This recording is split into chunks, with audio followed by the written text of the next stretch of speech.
Hello, everybody. So welcome back to our session of the day 7P. And we have with us Greg Arquero from IBM US, who's going to talk to us about pervasive encryption. So if you have any questions, please feel free to put them in the chat, or we can unmute yourselves later on and have and actually ask questions yourself. And don't forget, we need your feedback for this session, please, before you leave. Thank you very much. And without further ado, I'll hand you over to Greg. Thank Hey, you. good morning, everyone. Good afternoon, everyone. My name is Greg Arcaro. I am a senior software engineer at IBM, specializing in ZOS security. And in today's session, I'm going to be guiding you through the IBM Z pervasive encryption solution. So we'll be taking a look at the different components of pervasive encryption, how they work, as well as some important considerations for key rotation. Some of the things we'll be exploring is, since pervasive encryption has been out in the market for a lot of years now, we'll also be looking at different reasons why pervasive encryption has becoming having a renewed focus in the market with quantum computing as well as the evolving regulatory landscape. And so by the end of this session, I hope you get a better understanding on, what really is pervasive encryption, how it can help you in your organization, and why might now be a good time to start implementing pervasive encryption if you haven't already. So I like to start with this slide, and this really helps set the stage on the topic we'll be discussing today. And this has a number of key metrics from the IBM Cost of a Data Breach report. And IBM puts out this report every year, and they measure different metrics going on in the industry, not just mainframe, on how much it costs each time on average for a data breach, how long it takes to detect, different metrics like top cost mitigators. And one of the things I like to point out here is that in 2024, the cost of a data breach on average increased to just 4.88 million. This is a 10% increase over 2023. So that was in US dollars. And this was actually the largest increase year over year. And with more and more data being moved into multiple environments, you might have data in hybrid cloud environments, private cloud, private on premises, and data is being affected in all of those environments. And organizations have reported significant or very significant disruptions to their business, whether it be financial costs with fines or long-term reputational damage, right? They have to allocate resources to start clean up some of the aftermath of a data breach. And one of the top cost mitigators of data breaches, for data breaches, is encryption. And so that kind of helps us understand why encryption is very important and what role pervasive encryption can do for you. So let's take a look a little bit on the pervasive encryption solution, starting with our crypto hardware components. So I'll be taking you through what each of them are very briefly and just how they work. So in your IBM Z frame, you have a number of hardware components. And I want to first start with the top, with CPAC-F. And this is CP assist for cryptographic function. And this is our on-chip accelerated cryptographic function. So this is available on every CPU. You just have to have a no charge enablement feature, and it specializes in high-speed security operations. So we use this widely across the stack, things like dataset encryption, system SSL, and it supports the full complement of AES, DES encryption, SHA cryptographic hashing, and more recently, we've added things like elliptic curve, digital signature generation, and verification.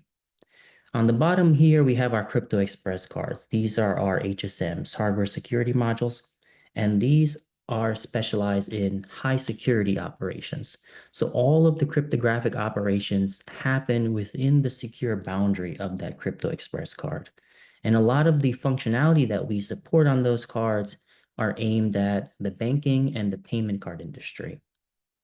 And on the right-hand side, our last component is our TKE, or Trusted Key Workstation. And Trusted Key Workstation is used for the secure management of master keys loaded onto those Crypto Express cards. So this is an optional standalone appliance, and you would have what's called a smart card, which is a physical card, and a smart card reader. And the combination of that card and a PIN number, you can securely load your master key parts onto your Crypto Express cards. So that just gives you a high-level overview of the different crypto components involved. So now let's take a look at the pervasive encryption from a high-level view, and then we'll start diving into each of the different pieces. So we introduced the solution back in 2.3 in 2017, and it allows us to enable extensive encryption of data in flight and at rest. So we really leverage that integrated cryptographic hardware with the CPAC-F to really ensure that the cost of the encryption is kept extremely low and the performance is high. So it really gives you an appreciation on how we're able to achieve that with using that CPAC-F, and you'll see that as a common theme as I go through each of the different components. So for key management, we also helped, we introduced a solution for this. This is called the Unified Key Orchestrator. This previously used to be known as EKMF Web, and this helps to greatly simplify the generation, the management, and the life cycle of keys used for pervasive encryption. So let's get into each of the different components. And I want to start with dataset encryption. So this is our solution for encryption of data at rest. And we designed this to be application transparent. So that means you typically don't need any application changes to take advantage of this support. But one thing I want to mention here is that even though it is application transparent, it doesn't mean that you don't have some investigation that you have to do beforehand, right? You might have to consider the type of data that you are encrypting, right? Not all data needs to be treated the same way, or the minimum size of the data in the data set. There's some minimum requirements, and also the data set type. So there's some investigation that needs to be done before you enable this within your organization. It's enabled by policy, so this can either be through your ESM, External Security Manager, like RACF, or you could have it through your JCL or in the DFSMS data class. And we also here take advantage of the CPAC-F here as well. As the data is being written to or read from disk, we're taking advantage of the CPAC-F to really ensure the overhead of that encryption is kept very low. On the support side, we support multiple different formats. We have sequential extended format, vSAN, PDSE, JES2 and we've been adding more and more formats over time. And towards the end of this section, you'll see different enhancements as I show how we've been progressing and enhancing it over time. In addition, all of your data that has been backed up or migrated is also encrypted. So if you're doing some archiving to tape or to the cloud, all of that data that you already have encrypted will remain encrypted. So now let's take a look at the different components involved with z/OS dataset encryption. And it's a combination of 3 different operating system components. We have DFSMS, which is the data layer. We have SAF, which is where you have your security policies. And then we have ICSF, where you have your cryptographic component. And so how it would work, you have your ICSF call, you would generate in there your AES 256-bit key, you'd store that in your CKDS, and to control access to that key, you would define a profile in the CSF keys resource class. So that controls who can use that key. In addition to ICSF, we have the concept of a CSF serve resource class. This controls access to ICSF services. So once you have those profiles, you would actually define those profiles with SAF or with one of your ESMs like RACF, and you would also define a dataset profile. And so that dataset profile dictates, what data sets or what, pattern of data sets is being protected. And it also tells you what key label is encrypting those data sets. And all of those profiles will be defined by SAF. And so when DFSMS goes to open that data set, it'll notice that there's a key label associated with that profile, and it'll actually make a call to ICSF to go retrieve that key. And ICSF will go check the authority of that key in the CSF keys resource class. And if you have access to that key, ICSF will return back to DFSMS what's called a protected key. And I'll go over what a protected key and the differences in a later section. But this kind of gives you a better understanding on how the different components work together. All right. Next, I want to talk about coupling facility encryption. So coupling facility encryption is our solution for encryption of data in flight. So how this works is as the data is transferred to and from the coupling facility structure, and as it resides in the coupling facility and structure, it remains encrypted. And here we also take advantage of the CPACF as well. And this applies to list and cache structure data. So list structure data is for high performance sharing of frequently used data amongst your 6plex members. And list structures could be for maintaining a queue of work, for example, or a workload distribution. So if you have those type of structures, you can have those encrypted while they reside in that coupling facility. And then finally, on the network side, we introduced a technology called ZERT, or ZOS Encryption Readiness Technology. And ZERT really helps you identify all of the network traffic that you have coming over your network and how are those network connections being protected. So it looks at things like your TCP/IP or TCP enterprise extender connections, and it looks at your TLS SSL connections, your IPsec and SSH. So it really helps you understand if you have any weak connections coming over your environment, and it also helps you start putting policies in place to remediate them. And so let's just quickly go over the different features of ZERT.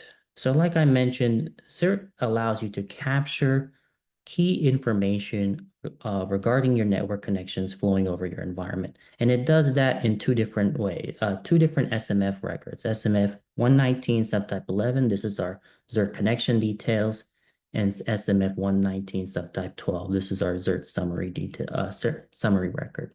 And so you'd be able to analyze what algorithms are in use, what cipher suites, the key size. So it really helps you get an understanding on all of your network connections and whether or not you need to start taking action on upgrading some of the protections or blocking them if they're not protected at all.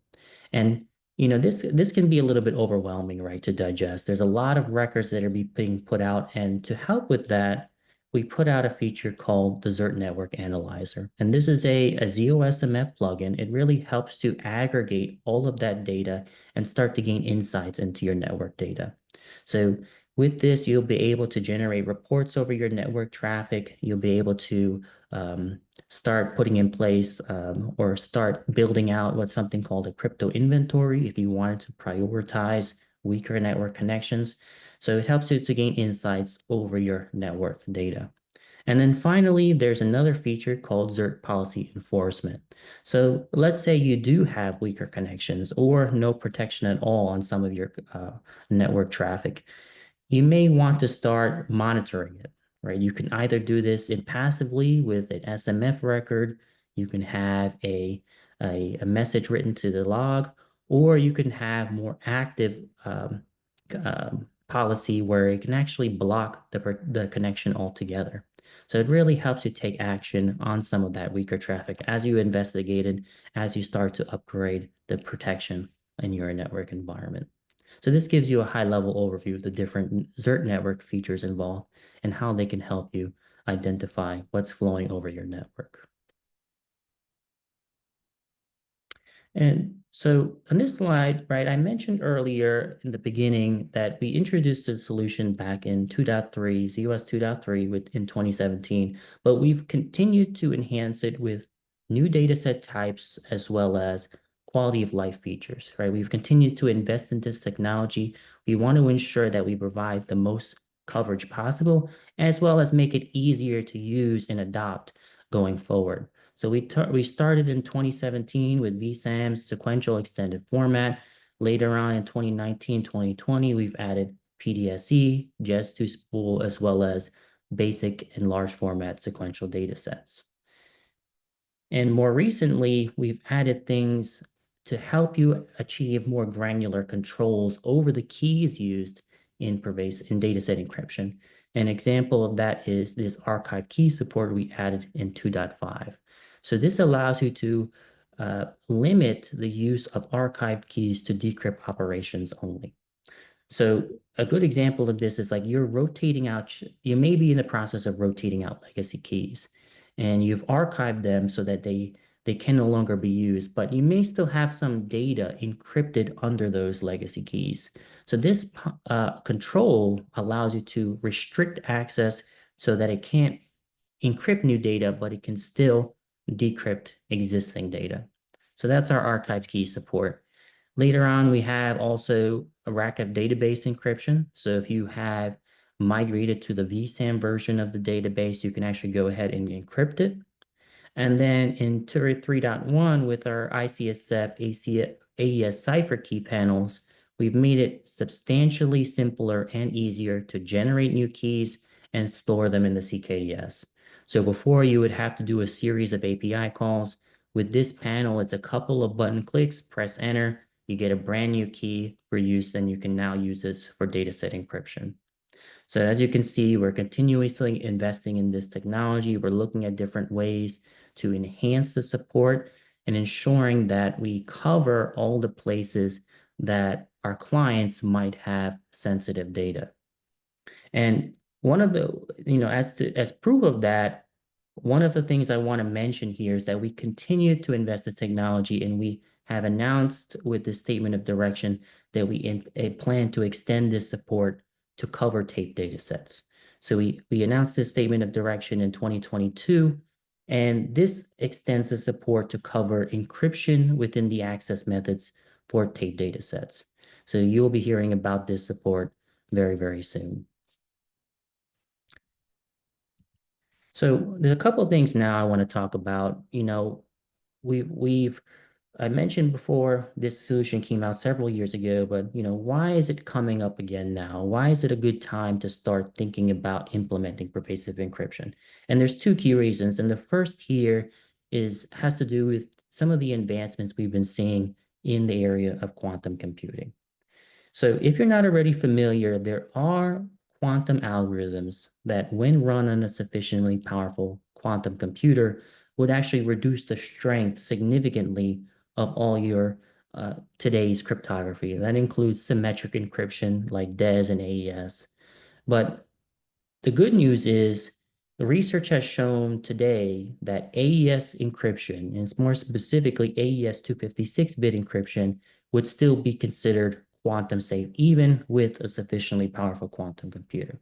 So what that means is all of your data that you've encrypted with pervasive encryption with those AES 256-bit keys would be considered quantum safe. And this is just one part of the quantum safe journey, right? You have your symmetric encryption. We have a solution for that, pervasive encryption. We have our asymmetric encryption, our cryptography. That's your digital signatures and your key encryption. That's some of the work that we're doing with the NIST standardized algorithms like ML-Chem and MLDSA. And then also you have your network cryptography and encryption. And so that part is still in progress. We are eagerly awaiting the IETF, that's the Internet Engineering Task Force, and we're expecting that the IETF will finalize the definition for quantum safe certificates later this year, and it will be integrated into the TLS 1.3 protocol. And by 2026, we're expecting that certificate authorities will actually start issuing quantum safe certificates. So there's a lot of work to be done in that network space, but you can start now on that quantum safe journey, looking and implementing pervasive encryption with that AES 256-bit encryption. So next now I want to talk about another recent development in the compliance landscape that's really driving pervasive encryption. And it's this requirement version 4.0. And what this requirement states is that full disk encryption alone is not sufficient for protecting personal account numbers. So for organizations that are relying on broad encryption strategies to encrypt their data, cardholder data, you now have to start thinking about and implementing additional layers of protection. So if you look at my encryption pyramid here on the right-hand side, you have full disk encryption at the bottom. And as you go up that pyramid, the coverage of the encryption goes down and the cost of the encryption goes up. And so dataset encryption would just be one level above full disk encryption. So pervasive encryption can help you achieve that dual layer of protection that this requirement is actually looking for. And one thing I want to clarify here, right? We see the word payment card industry and we think, oh, this may only apply to financial institutions, but that's not necessarily true. It applies to any organization that handles cardholder data, right? This is places like merchants, payment processors, service providers, anybody, any organization that handles cardholder data must comply with PCI DSS. And this requirement was a best practice until March of this year, but it's actually now a fully required requirement to be considered compliant with PCI DSS. So something to think about. Okay, so now I want to get into some of the inner workings of pervasive encryption and now start taking a look a little bit closer at the different keys involved. And I want to start looking at the differences between master keys and operational keys and what they're used for. So master keys are used to encipher or encrypt your operational keys. And these are highly sensitive, right? They're actually stored within the tamper-resistant boundary of your Crypto Express cards. So in that boundary, right, if an attacker tried to physically tamper with the device, drill into it, or dramatically change its voltage or temperature, it'll actually go ahead and erase all of that sensitive key material that's stored within that card. And because they're highly sensitive, it's recommended that you have processes and procedures in place to rotate them on a regular schedule. And I'll go over how that could work in a couple slides. Operational keys, on the other hand, are keys used within your cryptographic operations. So things like data encryption, digital signatures, those are your operational keys.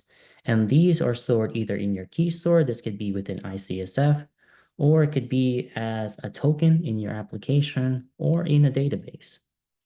And when you encrypt your operational keys with your master key, it's considered a secure key. And let me just kind of clarify that again on the next two slides. Any questions so far?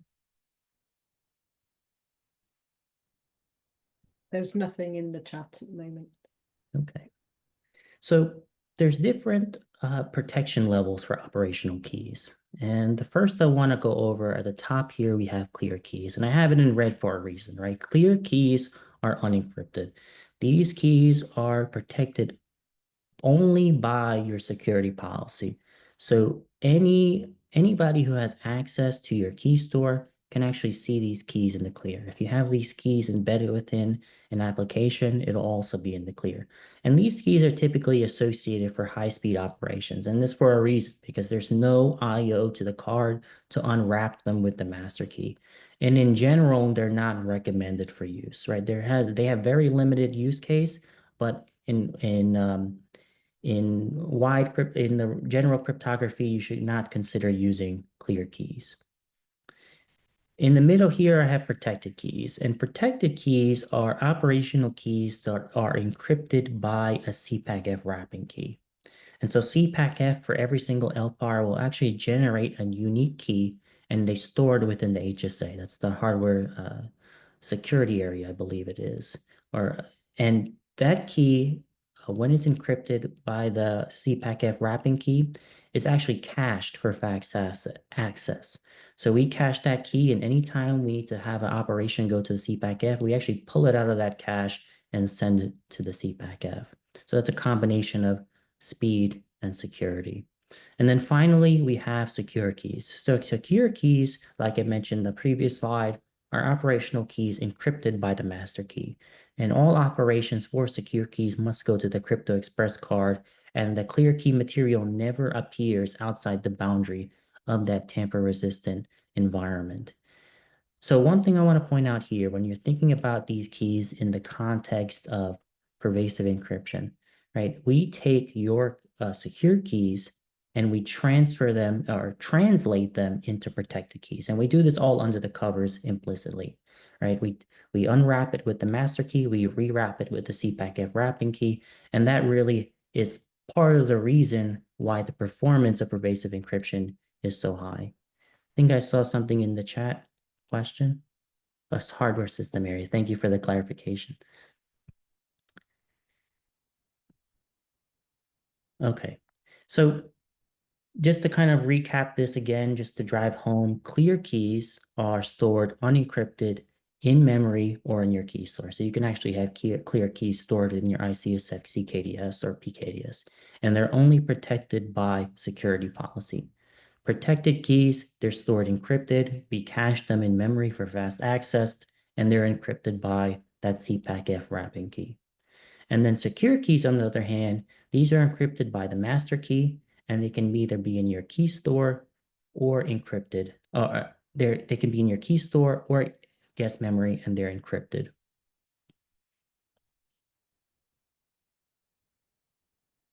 Okay, so now let's take a look at the different considerations with key rotation. And let's start with master key rotation. Right, like I mentioned before, master keys are highly sensitive. If you consider like the scope of what a master key encrypts, if your master key were to be compromised, that would mean that all of your operational keys encrypted by that master key would also be compromised. So you really want to rotate them on a regular schedule to reduce the risk of that key being compromised. And in ICSF, there's a way to do this pretty easily called coordinated change master key. So once you've loaded or once you've generated new key parts and you've loaded them into the master key registers, this can either be with the panels in ICSF or with the TKE. You can issue that coordinated change master key. And what this will do is it'll actually take all of your existing encrypted keys, it'll decrypt them under the current master key and re-encrypt them under the new master key. And all of this is happening in the background, and it actually can be done non-destructively. So you can have workload running it while this is happening in the background, and there will be no impact to that workload. And a cool thing about this is if you have sysplex sharing enabled and you're sharing the same key data set, this can actually be synchronized across the sysplex. So you can just issue this operation once, and it'll actually change the master key across the sysplex.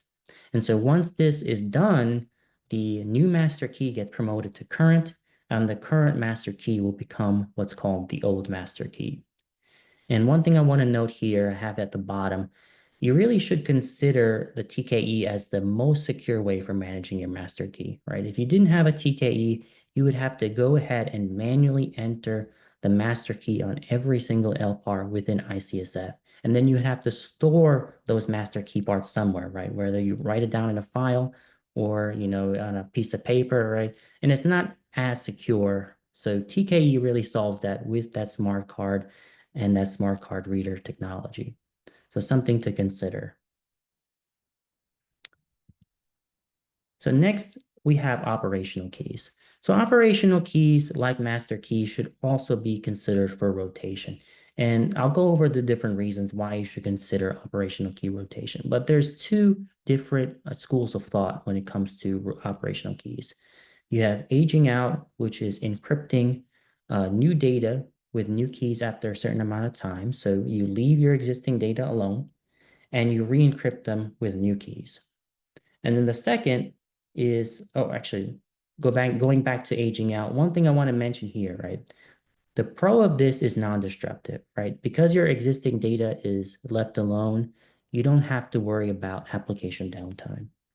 But the con now is that you're starting to have a proliferation of keys, and it can be a little bit cumbersome to manage all of those keys. So the second school of thought here is re-encryption, which kind of addresses that key management aspect a little bit better. Right? In re-encryption is in re-encrypting all of your existing data under new keys. And this would be after a set amount of time. And so the pro of this here is that if you have a key compromise, re-encryption ensures that your data will still remain protected. But the con of this is that it's typically disruptive. There are some limited cases like DB2 Anya and reorg. I think IMS has a similar functionality where it's non-disruptive, but typically you have to identify all of the data sets encrypted by our keys, and you have to ensure that those data sets are not in use when you go ahead and do that key rotation. So that may result in application downtime when you're doing this rotation. So to visualize this a little bit better, I want to just show you a very simple example. So aging out here, like I mentioned, is taking new data, encrypting it with a new key after a certain amount of time. And in this example, I have my Hello World program, and I have it encrypted under my first key. In this case, we have dataset medical G101. And this is my AES 256-bit key here. And now, after a certain amount of time, let's say, a year of use, I want to now take all my new data and encrypt it under my new key. And so in this case, I have my Hello World 2 program. I encrypt it under a different key. This is my medical G102. And we keep the existing data alone, encrypted under the first key. So this is aging out. And the second is re-encryption. We take our Hello World program here. It's encrypted under our first key, G101, and we decrypt it and re-encrypt it under our second key. And if you notice here, even with the same clear text, the different keys produce different ciphertexts. So that's what you see here. So this is re-encryption. And one thing that you should consider when you're doing key rotation is the naming scheme of your key labels. So to really help you facilitate easy key rotation or simpler key rotation. And so this example here, I have a pattern that you could potentially follow, right? So in this key label example, I have data set, right? This could be, what the key is used for, data set encryption. We have dataset resource, and this could be the type of data that you're encrypting. In this example, a previous example, I had medical, and then we have encrypt key. This is the usage of the key. And to really help facilitate the rotation, there's a sequence number. And if you take a look at the CSF keys profile, right, it follows the same pattern. But what we can do at the end is actually put an asterisk, a generic at the end. And so any new key that is generated with this same key label pattern, if you just bump up the sequence number, it's automatically protected by your existing CSF keys profile. So there's a little bit of some planning involved to ensure that you can easily rotate those keys. Okay, so now we've taken a look at the different reasons on how different ways you can rotate. Now let's look at some of the why. So NIST and PCI DSS have similar definitions for a crypto period, but the crypto period is really the defined lifespan for which a key can be used. And so, within that key crypto period, it's considered safe. And afterwards, you should really consider aging out or phasing out that key. And there's a couple of different reasons why you should consider a crypto period.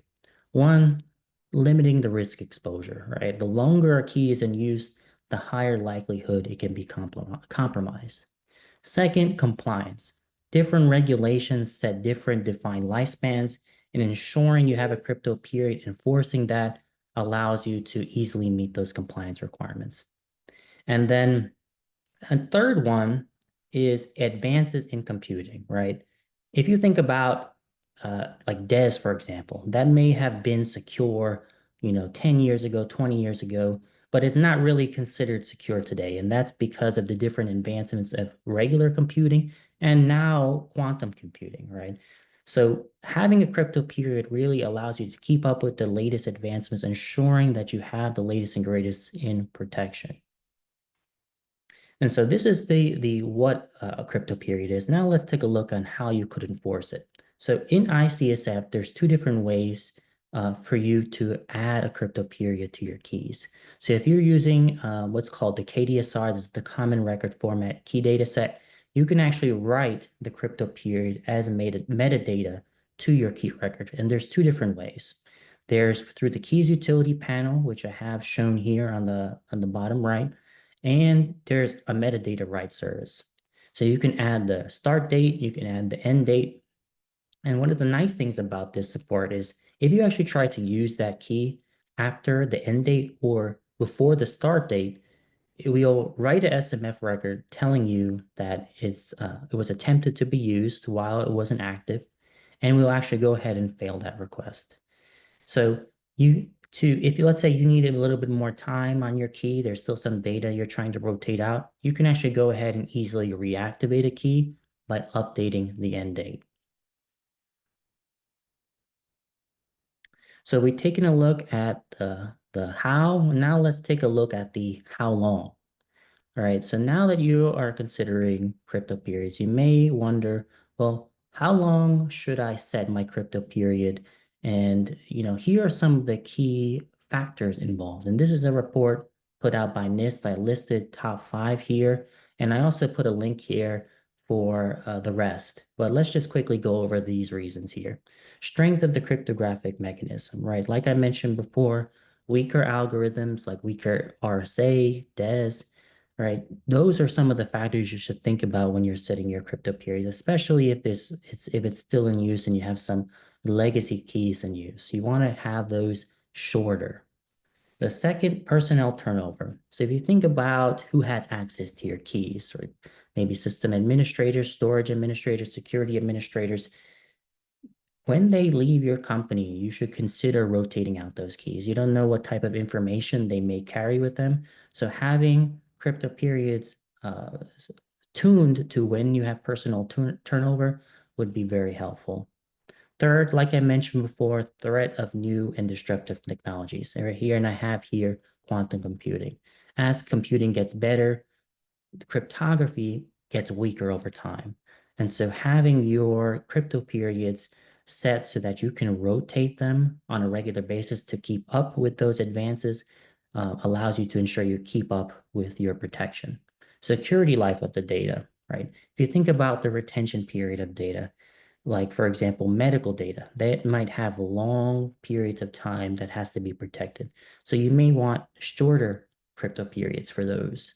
While at the same time, if you have temporary transactions, right, that only have short-lived lifespan, you may have a longer crypto period for that. And then number 5 here, number of copies of keys, right? If you're distributing a key to multiple endpoints, the higher number of copies of those keys, the higher likelihood that any one of those could be compromised. So that's another factor affecting the crypto period. All right. So now finally, I want to close with some of the things that we're thinking around dataset key rotation simplification. And because this solution has been out in the market for many, many years, we've gotten a chance to really listen to clients, understand some of the pain points involved with key rotation. And we've categorized them into 3 different pain points. The first is that it typically requires an application outage. So like I mentioned before, you have to understand what data sets are involved and you have to make sure they're closed. And doing so means that you may have to schedule some downtime. The second is that it's maybe difficult to associate which data sets are tied to your applications. So you have to go ahead and manually identify, if I'm using this key with this application, what are all the data sets involved? And then the third is that it's largely a manual effort. You have to generate those keys, update your dataset profiles, and then manually rotate that data so that it is re-encrypted under the new key. So this is the as-is scenario today. And we have a couple of things that we're thinking about on how we could potentially solve this. So imagine a solution that could address those pain points by understanding how the data is used, right? When it's open, when it's closed, could look at the different associations of your dataset profiles and your keys to make that linkage, and could identify the best timing windows when that rotation can happen. And so that's what we're trying to get to with this dataset key rotation idea. And let's take a look how that could work really quick. The first step is understanding your data sets associated with your key label. And this is looking at your data set profiles, right? We know what key labels associated with them. We know what data sets are protected. The next step 2 is looking at data itself. Look, by understanding the SMF data, we can understand when that data is typically closed and when those data sets are typically open. And from that, can we get to a point where we can group similar data sets together? That's step 3. Is there a grouping that we can make? And then step 4 is creating a change window so that rotation can happen during that window. And then number 5 is rotating those keys prior to key expiration. And 6 is, let's say we can't identify a window where that key data set or that data set is closed for a long enough time. This is where number 6 is involved, where you may need to do some intervention manually. So this is our to-be scenario. And there's a number of different patterns that are typically evolved with keys and applications. And in this case, we have pattern 1, we have single key, single application. In this case, this is our simplest scenario because there's only one new key that we have to rotate, and all of our data follows the same pattern. So it's only one data set profile. So what we want to accomplish is that our analytics should be able to identify the common window amongst these 3 data sets. And it may be different on when they might be open and closed. And we're really trying to minimize as much downtime as possible. Another pattern here is a single key with multiple applications. Right now we have to worry about 2 different separate applications before that key can be taken out of use. And we may have 2 different windows, right? Application 1 may be running in the morning, application 2 at night. So they have different times when those data sets are open. So we hope to identify that with our analytics. And then number 3 is a single application with multiple keys, right? This is 2 new keys that we have to generate and have to be rotated. We have 2 different patterns amongst our data sets. So there's 2 different data set profiles, and we may have to work on different change windows for those data sets, depending on when they're opened and closed. So this is another pattern. And to close, I want to wrap up with this statement of direction. So that to be scenario that I outlined above, we intended to deliver a solution. We introduced this SOD back in 2023, and we really want to help address those pain points. We want to minimize as much application downtime as possible, and want to ensure that rotation is not the barrier to adopting data set encryption. We want to make sure that the simplification and the ease of use and approachability to protecting your data, and we want to introduce ways to help with that. So you may be hearing about this solution very soon. And then finally, I want to close with some resources here. I have a Transitioning to Quantum Safe Cryptography Red Book. This is a really good Red Book that the team puts out. Talks about the different algorithms that we have in our environment. And we actually updated this earlier this year. And then the bottom is, if you're still just getting started with the dataset encryption solution and on this journey, the second Red Book is really helpful. And then finally, I know we're just about out of time, but if you have any questions, my email address is on the first slide. I'd be happy to help you with any scenarios that you're thinking about. Feel free to reach out. Again, my name is Greg Arcaro. And then finally, I have my session feedback here. So if you get a chance, I really appreciate if you can submit a session feedback. I read all of the feedback. It really helps me improve the type of content I present and how I present the material. So thank you very much again for your time today. Thank you, Greg. That's a great presentation. It's really interesting. Anybody else have any questions at the moment? No, they're all shy. Well, thank you very much for attending with us, and hopefully you can join us in November for the face-to-face. But please don't forget to leave your feedback, session 7P, and see you all later this afternoon for our next session. Thank you. Thank you, everyone. Have a Cheers, good Greg. rest of your Bye.